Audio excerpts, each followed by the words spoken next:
First inning. Mom and Pete gave it a rest as they got their packs and Kia's wicker plant collection basket out of the van's back end. Pete even helped Trisha get her pack settled evenly on her back, tightening one of the straps, and she had a moment's foolish hope that now things were going to be all right. "Kids got your ponchos?" Mom asked, looking up at the sky. It was still blue up there, but the clouds were thickening in the west. It very likely would rain. Probably not soon enough for Pete to have a satisfying whine about being soaked, though. "I've got mine, Mom," Trisha chirruped in her best "oh boy, it's waterless cookware" voice. Pete grunted something that might have been a yes. "Lunches?" An affirmative from Trisha, another low grunt from Pete. "Good, because I'm not sharing mine." She locked the caravan, then led them across the dirt toward a sign marked Trail West with an arrow beneath. There were maybe a dozen other cars on the lot, all but theirs were out-of-state plates. "Bug spray?" Mom asked as they stepped onto the path leading to the trail. "Trish?" "Got it," she chirruped. Not entirely positive she did, but not wanting to stop with her back turned so that Mom could have a rummage. That would get Pete going again for sure. If they just kept walking, though, he might see something which would interest him, or at least distract him. A raccoon, maybe a deer. A dinosaur would be good. Trisha giggled. "What's funny?" Mom asked. "Just methinks," Trisha replied, and Kia frowned. Methinks was a Larry McFarlandism. Well, let her frown, Trisha thought. Let her frown all she wants. I'm with her, and I don't complain about it like old Grouchy there, but he's still my dad, and I still love him. Trisha touched the brim of her sign cap as if to prove it. "Okay, kids, let's go," Kia said, "and keep your eyes open." "I hate this," Pete almost groaned. It was the first clearly articulated thing he'd said since they got out of the van, and Trisha thought, please God, send something. A deer, a dinosaur, or UFO, because if you don't, they're going to go right back at it. God sent nothing but a few mosquito scouts that would no doubt soon be reporting back to the main army. That meant that fresh meat was on the move. And by the time they passed a sign reading North Conway Station 5.5 miles, the two of them were at full bore again, ignoring the woods, ignoring her, ignoring everything but each other, yada yada yada. It was, Trisha thought, like some sick kind of making out. It was a shame, too, because they were missing stuff that was actually pretty neat. The sweet, resiny smell of the pines, for instance, and the way the clouds seemed so close, less like clouds than draggles of whitish-gray smoke. She guessed you'd have to be an adult to call something as boring as walking one of your hobbies. But this really wasn't bad. She didn't know if the entire Appalachian Trail was maintained like this. Probably not. But if it was, she guessed she could understand why people with nothing better to do had decided to walk the entire umpty 1,000 miles of it. Trisha thought it was like walking on a broad, winding avenue through the woods. It wasn't paved, of course, and it ran steadily uphill, but it was easy enough walking. There was even a little hut with a pump inside it, and a sign that read, "Water test's okay for drinking. Please fill a primer jug for next person." She had a bottle of water in her pack, a big one with a squeeze top.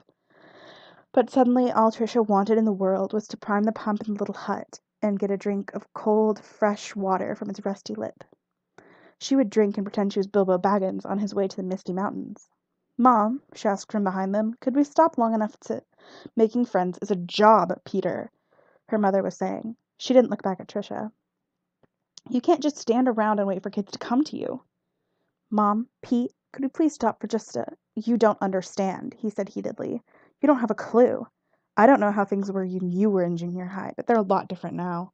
Pete, Mom, Mommy, there's a pump. Actually, there was a pump. That would now be the grammatically correct way to put it, because the pump was behind them, and getting farther up behind all the time. I don't accept that, Mom said briskly, all business, and Trisha thought, no wonder she drives him crazy. Then resentfully, they don't even know I'm here. I'm the invisible girl. That's me. I might as well have stayed home. A mosquito whined in her ear, and she slapped at it irritably. They came to a fork in the trail, the main branch, not quite as wide as the avenue now, but still not bad, went off to the left, marked by a sign reading North Conway 5.2. The other branch, smaller and mostly overgrown, read Kezar Notch 10. "Guys, I have to pee," the invisible girl said, and of course neither of them took any notice. They just headed up the branch which led to North Conway, walking side by side like lovers and looking to each other's faces like lovers and arguing like bitterest enemies. I could have stayed home, Trisha thought. They could have done this at home, and I could have read a book. The Hobbit again, maybe. A story about guys who liked to walk in the woods. Who cares? I'm peeing, she said sulkily, and walked a little way down the path marked Khazar Notch. Here the pines had stayed modestly back from the trail. Here, the pines which had stayed modestly back from the main trail crowded in, reaching with their blue-black branches. And there was underbrush as well, clogs and clogs of it. She looked for the shiny leaves that meant poison ivy, poison oak, or poison sumac. She didn't see any, thank God. Thank God for small favors. Her mother had shown her pictures of those and taught her to identify them 2 years ago, and when life had been happier and simpler. In those days, Trisha had gone tramping in the woods with her mother quite a bit. Pete's bitterest complaint about the trip to the planetarium had been that their mother wanted to go there. The obvious truth of this seemed to blind him to show how selfish he sounded, harping on it all day long. On one of their walks, Mom had also taught her how girls peed in the woods. She began by saying, the most important thing, and maybe the only important thing, is not to do it in a patch of poison ivy. Now look, watch me do it, just the way I do it.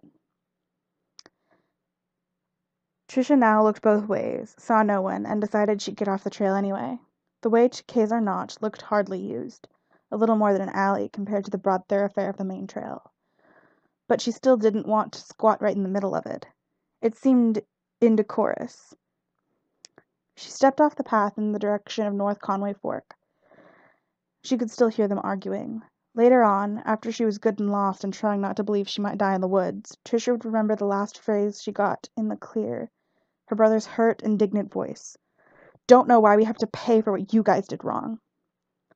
She walked half a dozen steps toward the sound of the voice, stepping carefully around a clump of brambles, even though she was wearing jeans instead of shorts. She paused and looked back, realized she could still see the Khazar Notch path, which meant anyone coming along it would be able to see her, squatting and peeing, with a half-loaded knapsack on her back and a Red Sox cap on her head. Embarrassing, as Pepsi might say. Kia Anderson had once remarked that Penelope Rockabod's picture would be next to the word vulgar in the dictionary. Trisha went down a mild slope, her sneakers slipping a little in the carpet of last year's dead leaves. And when she got to the bottom, she couldn't see any of the Khazar Notch path anymore. Good. From the other direction, straight ahead through the woods, she heard a man's voice and a girl's, answering laughter. Hikers on the main trail, and not far away by the sound. As Trisha unsnapped her jeans, it occurred to her that if her mother and brother paused in their oh-so-interesting argument, looking behind them to see how she was doing, and saw a strange man and woman instead, they might be worried about her. Good. Give them something to think about for a few minutes. Something besides themselves. The trick her mother had told her on the better day in the woods 2 years ago wasn't going outdoors. Girls could do that every bit as well as boys could. But to do it without soaking her clothes. Trisha held onto the conveniently jutting branch of a nearby pine, bent her knees, and reached between her legs with her free hand, yanking her pants and her underwear forward and out of the firing line. For a moment, nothing happened. Wasn't that just typical? And Trish sighed. A mosquito whined bloodthirstily around her left ear, and she had no free hand with which to slap at it. Oh, waterless cookware, she said angrily. But it was funny, really quite deliciously stupid and funny, and she began to laugh. As soon as she started laughing, she started peeing. And when she was done, she looked around dubiously for something to blot with, and decided once more it was her father's phrase, not to push her luck. She gave her tail a little shake, as if that would really do any good, and then yanked up her pants. When the mosquito buzzed inside her face again, she slapped it briskly, and looked with satisfaction at the small bloody smear in the cup of her palm. Thought I was unloaded, partner, didn't you? She said. Trisha turned back toward the slope, and then turned around again, as the worst idea of her life came to her. This idea was to go forward instead of backtracking to Khazar Notch trail. The passage forked into a Y. She would simply walk across the gap and rejoin the main trail, a piece of cake. There was no chance of getting lost, because she could hear the voices of the hikers so clearly. There was really no chance of getting lost at all.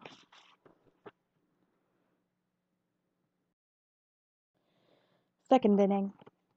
The west side of the ravine which Trisha had taken her rest up was considerably steeper than the side that had come down. She climbed it with the aid of several trees, got to the top, and headed over more even ground in the direction the voices had come from. There was a lot of underbrush, though, and she swerved around several thorny, close-packed patches of it. At each swerve, she kept her eyes pointed in the direction of the main trail. She walked in this fashion for 10 minutes or so, then stopped. In that tender place between her chest and stomach, the place where all the body's wires seemed to come together in a clump, she felt the first minnowy flutter of disquiet. Shouldn't she have come to the North Conway Fork branch of the Appalachian Trail by now? It certainly seemed so. She hadn't gone very far down the Kezar Notch branch. Probably not more than 50 paces. Surely no more than 60, 70 at the very most. And so the gap between the two diverging arms of the Y couldn't be very big, could it? She listened for voices on the main trail, but now the woods were silent. Well, that wasn't true.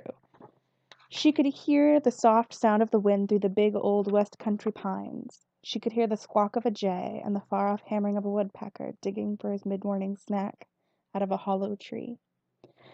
She could hear a couple of freshly arrived mosquitoes. They were buzzing around both ears now, but no human voices. It was as if she was the only person in this big woods. And although that was ridiculous, the minnow fluttered in that hollow place once more, a little more strongly this time. Trisha started walking forward again, faster now, wanting to get to the trail, wanting the relief of the trail. She came to a great fallen tree, too high to climb over, and decided to wriggle under it instead. She knew the smart thing would be to go around, but what if she lost her bearings? You've already lost them, a voice in her head whispered, a terrible, cold voice. Shut up, I have not, you shut up, she whispered back, and then dropped to her knees. There was a hollow running beneath one section of the moss-caked old trunk, and Trisha squirmed into it. The leaves were wet, but by the time she realized this, the front of her shirt was already soaked through, and she didn't care anymore. She wiggled further, and her pack hit the trunk of the tree. Thump! Damn and blast, she whispered. Damn and blast was her and Pepsy's current favorite swear. It sounded so English, country house somehow, and backed up. She got to her knees, brushed clinging damp leaves from her shirt, and then noticed as she did that her fingers were trembling. I'm not scared, she said, speaking out loud on purpose, because the sound of her voice whispering was freaking her out a little. Not scared a bit. The trail's right there. I'll be on it in 5 minutes and running to catch up. She took off her pack and pushed it ahead of her. Then she began to crawl into the tree again. Halfway out, something moved under her. She looked down and saw a fat black snake slithering through the leaves. For a moment, every thought in her mind disappeared into a silent white explosion of revulsion and horror. Her skin turned to ice and her throat closed. She could not even think a single word but snake. She could only feel it, coldly pulsing under her warm hand. Trisha shrieked and tried to bolt to her feet, forgetting that she wasn't yet in the clear. A stump of branch thick as an amputated forearm poked agonizingly into the small of her back. She went flat on her stomach again and wiggled out from under the tree as fast as she could, probably looking a bit like a snake herself.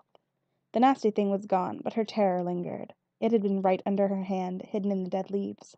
Right under her hand. Evidently not a biter, thank God. But what if it was? What if they were poisonous? What if the woods were full of them? And of course they were. The woods were full of everything you didn't like, everything you were afraid of and instinctively loathed. Everything that tried to overwhelm you with nasty, no-brain panic.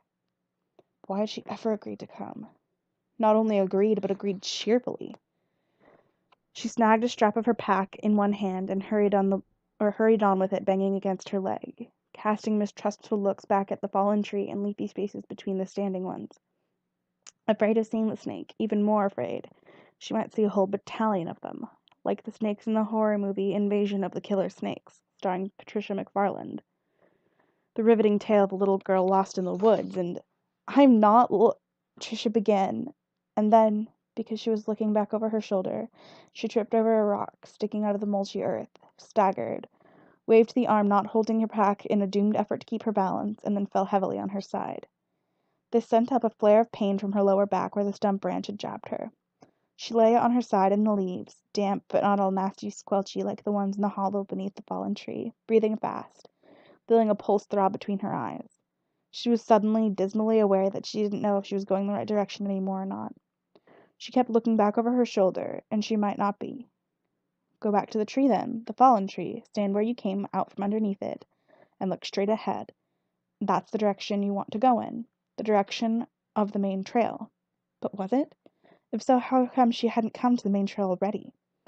Tears prickled in the corner of her eyes, and Trisha blinked them back savagely. If she started to cry, she wouldn't be able to tell herself she wasn't frightened. If she started to cry, anything might happen. She walked slowly back to the fallen, moss-plated tree, hating to go in the wrong direction even for a few seconds, hating to go back where she'd seen the snake. Poisonous or not, she loathed them. Knowing she had to. She spotted the divot in the leaves where she'd been when she saw, and oh god, felled the snake, a girl-length smudge on the floor of the forest. It was already filling up with water. Looking at it, she rubbed a hand dispiritedly down the front of her shirt again, all damp and muddy. That her shirt should have been damp and muddy from crawling under a tree was somehow the most alarming thing so far. It suggested that there had been a change of plan. And when the new plan included crawling through soggy hollows under fallen trees, the change was not for the better. Why had she left the path in the first place? Why had she left sight of the path? Just to pee? To pee when she didn't even really need to go that badly? If so, she must have been crazy. And then some further craziness had possessed her, making her think that she could walk through uncharted woods, this was the phrase which occurred to her now, in safety. Well, she had learned something today. Indeed she had. She had learned to stay on the path, no matter what you had to do or how bad you had to do it. No matter how much yada yada you had to listen to, it was better to stay on the path. When you were on the path, your Red Sox shirt stayed clean and dry. On the path, there was no disturbing minnow swimming in the hollow place between your chest and stomach. On the path, you were safe. Safe. Tricia reached around the small of her back and felt a ragged hole in her shirt. The stem of the branch had punched through then, and she was hoping it hadn't. But when she brought her fingers back, there were little smears of blood on the tips. Tricia made a sighing, sobbing sound and wiped her fingers on her jeans. Relax, at least it wasn't a rusty nail, she said. Count your blessings. That was one of her mother's sayings, and it didn't help. Tricia had never felt less blessed in her life. She looked along the length of the tree, even scuffed one sneaker foot through the leaves, but there was no sign of the snake. It probably hadn't been one of the biting kind anyway, but God, they were so horrible, all legless and slithery, flipping their nasty tongues in and out. She could hardly stand to think of it. Even now, it had pulsed under her palm like a cold muscle. Why didn't I wear boots? Tricia thought, looking at her low-topped Reeboks. Why am I out here in a pair of damned sneakers? The answer, of course, was because sneakers were fine for a path. And the plan had been to stay on the path. Tricia closed her eyes a moment. I'm okay, though, she said. All I have to do is keep my head and not go bazonka. I'll hear people over there in a minute or two anyway. This time, her voice convinced her a little, and she felt better. She turned around, placed her feet on either side of the black divot where she had lain, and put her butt against the mossy trunk of the tree. There, straight ahead, the main trail. Had to be. Maybe. And maybe I better wait here, wait for voices, make sure I'm going the right way. But she couldn't bear to wait. She wanted to be back on the path and putting these scary 10 minutes, or maybe now it was 15, behind her as soon as she could. So she slipped her pack over her shoulders again. There was no angry distracted, but basically nice big brother to check on the straps for her this time, and set off again. The midgeons and no-see-ums had found her now, so many of them buzzing around her head that her vision seemed to dance with black specks. She waved at them, but didn't slap. Slap at mosquitoes, but it was better to just wave at the little ones, her mother had told her. Perhaps on the same day she'd taught Tricia how girls peed in the woods. Kia Anderson, only then she'd still been Kia McFarland, said that slapping actually seemed to draw midgeons and no-see-ums. And of course, it made the slapper increasingly aware of their discomfort.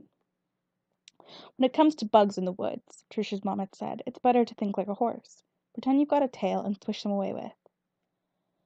Standing by a fallen tree, waving at the bugs and not slapping at them, Tricia had fixed her eyes on a tall pine about 40 yards away, 40 yards north if she still had her bearings. She walked to this, and once she was standing there with her hand on the big pine's sapped, tacky trunk, she looked back at the fallen tree. Straight line? She thought so. Encouraged, she now sighted a clump of bushes dotted with bright green and red berries. Her mother had pointed them out once on one of their nature walks, and when Tricia explained that they were bird berries and deadly poison, Pepsi Rockabot had told her so, her mother laughed and said, the famous Pepsi doesn't know everything after all. That's kind of a relief. Those are checkerberries, Trish. They're not a bit poison. They taste like teaberry gum, the kind that comes in the pink pack. Her mother had tossed a handful of the berries into her mouth, and she didn't fall down, choking and convulsing. Tricia had tried a few herself. They tasted like gumdrops, the green ones that made your mouth feel kind of tingly. She walked to the bushes, thought about picking a few berries just to cheer herself up, but didn't. She wasn't hungry, and had never felt less capable of cheering up. She inhaled the spicy smell of the waxy green leaves. Also good to eat, Kia had said, although Tricia had never tried them. She wasn't a woodchuck after all. And then looked back at the pine. She ascertained that she was still traveling in a straight line, and picked out a third landmark. This time a split rock that looked like a hat in an old black and white movie. Next came a cluster of birches, and from the birches she walked slowly to the luxuriant nestle of ferns halfway up a slope.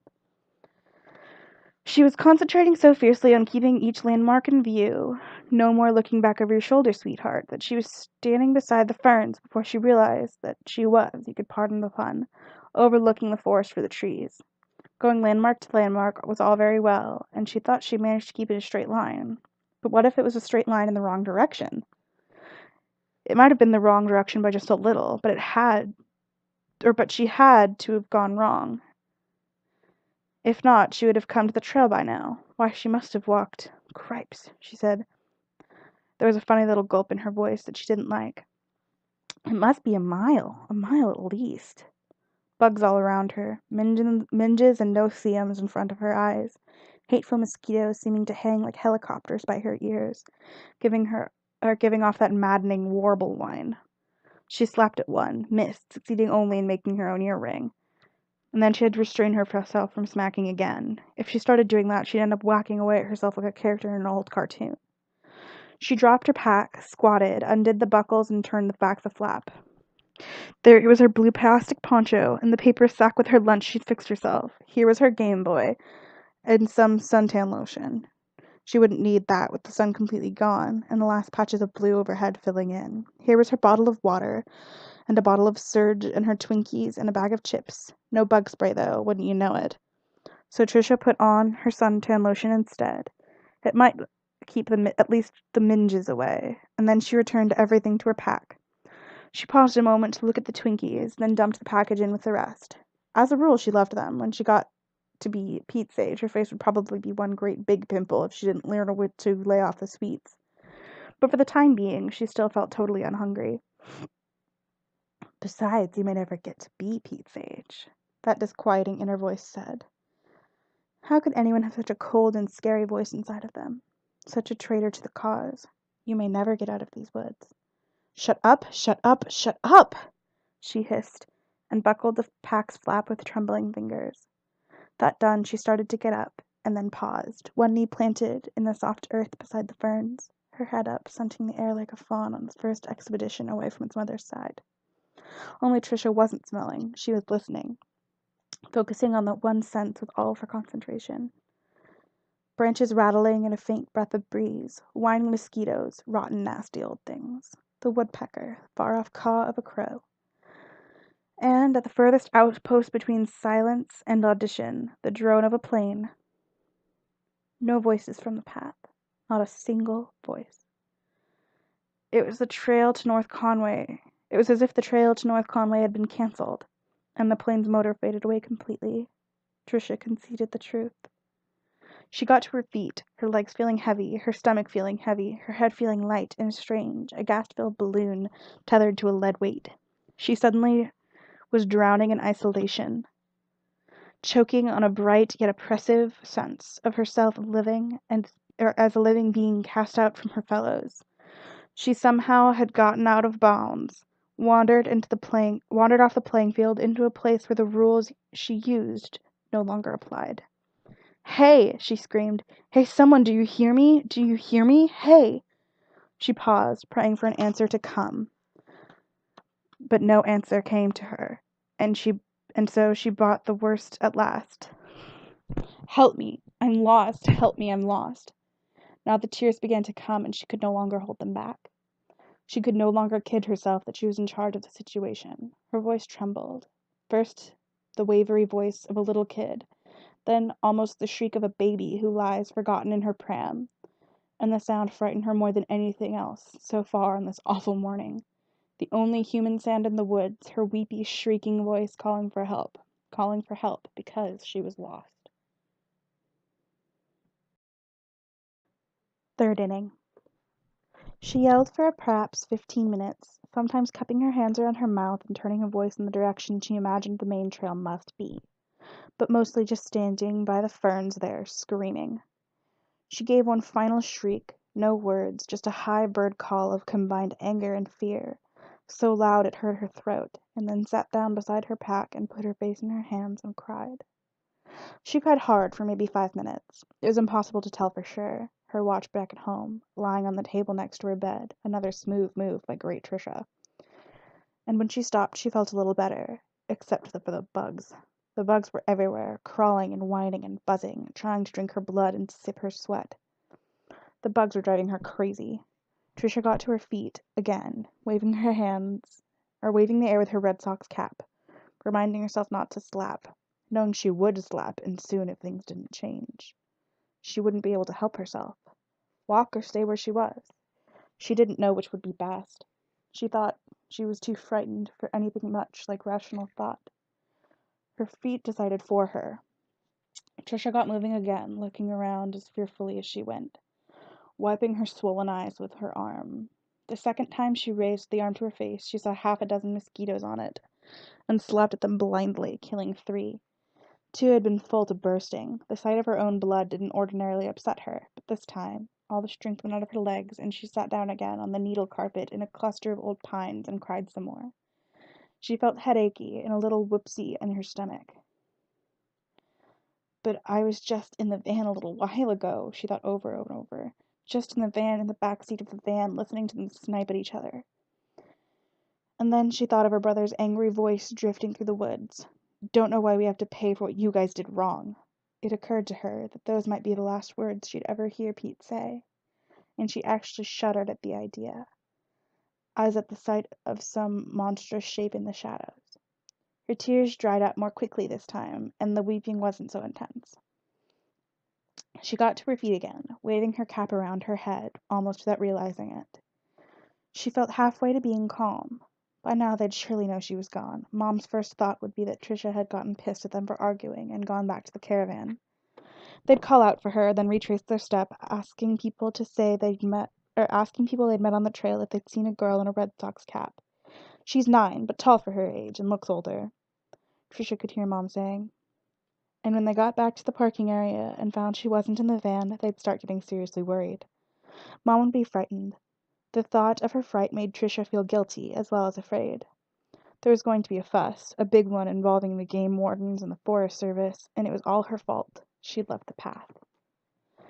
This added a new layer to the anxiety in her already disturbed mind, and Trisha began to walk fast, hoping to get back to the main trail before all those calls could be made, before she could turn into what her mother called a public spectacle.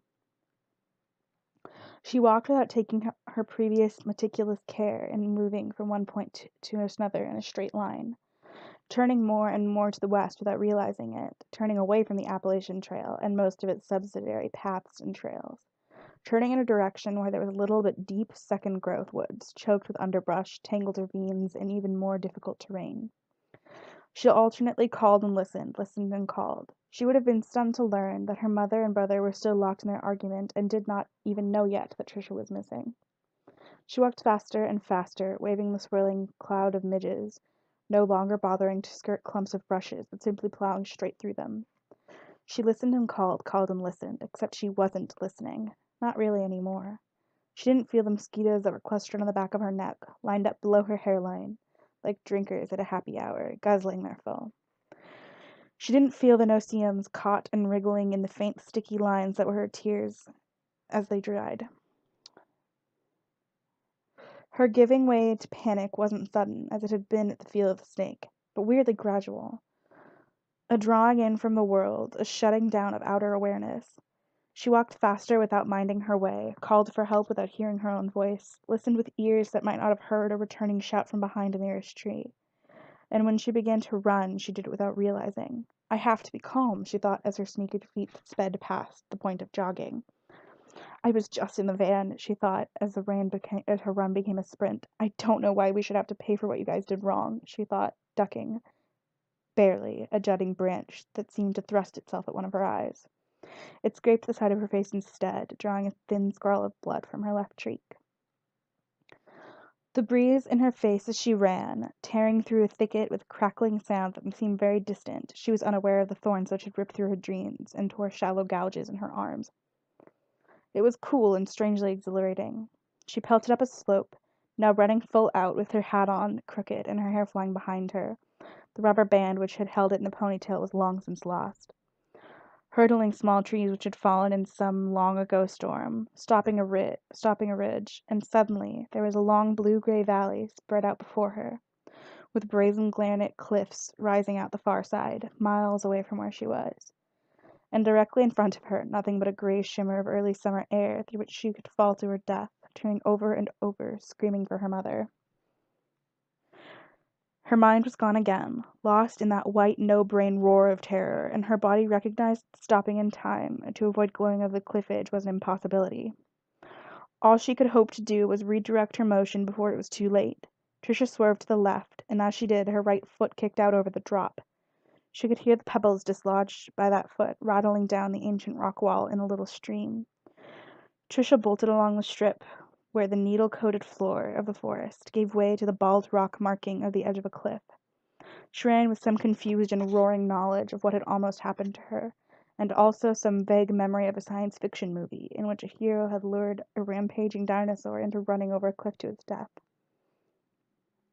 Ahead of her, an ashtray had fallen with its final 20 feet jutting over the drop like the prow of a ship, and Trisha grabbed it with both arms and hugged it, her scraped and bloody cheek jammed against the smooth trunk, each breath whistling into her like a shriek and emerging in a terrified sob. She stood that way for a long time, shuddering all over and embracing the tree. At last she opened her eyes. Her head was turned to the right, and she was looking down before she could stop herself. At this point, the cliff's drop was only about 50 feet, ending in a pile of glacial, splintery, rubbery rubble that sprouted in little clumps of bright green bushes.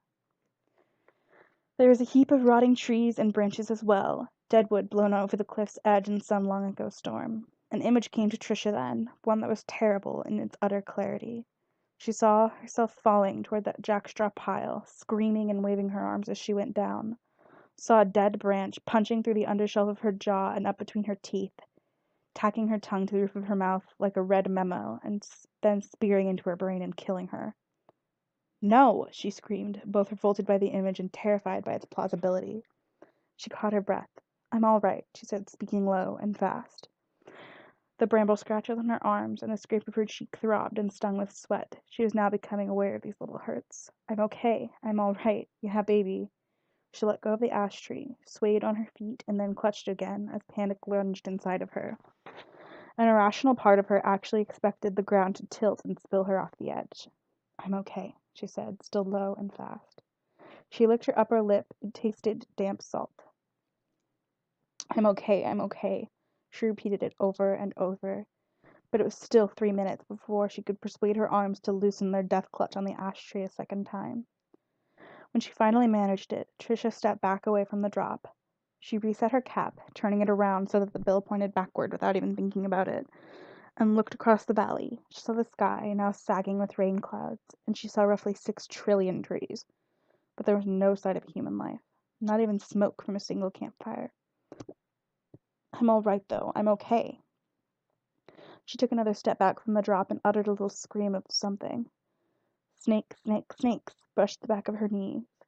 Just bushes, of course. More checkerberry bushes. The woods are full of them. Yuck, yuck. And the bugs found her face again. They were reforming their cloud, hundreds of tiny black spots dancing around her eyes. Only this time the spots were bigger and seemed to be bursting open like blooms of black roses. Trisha had just enough time to think, I'm fainting. This is fainting. And then she went down on her back in the bushes, her eyes rolled up to whites, the bugs hanging in shimmering clouds above her small, placid face. In a moment or two, the first mosquitoes lit on her eyelids and began to feed.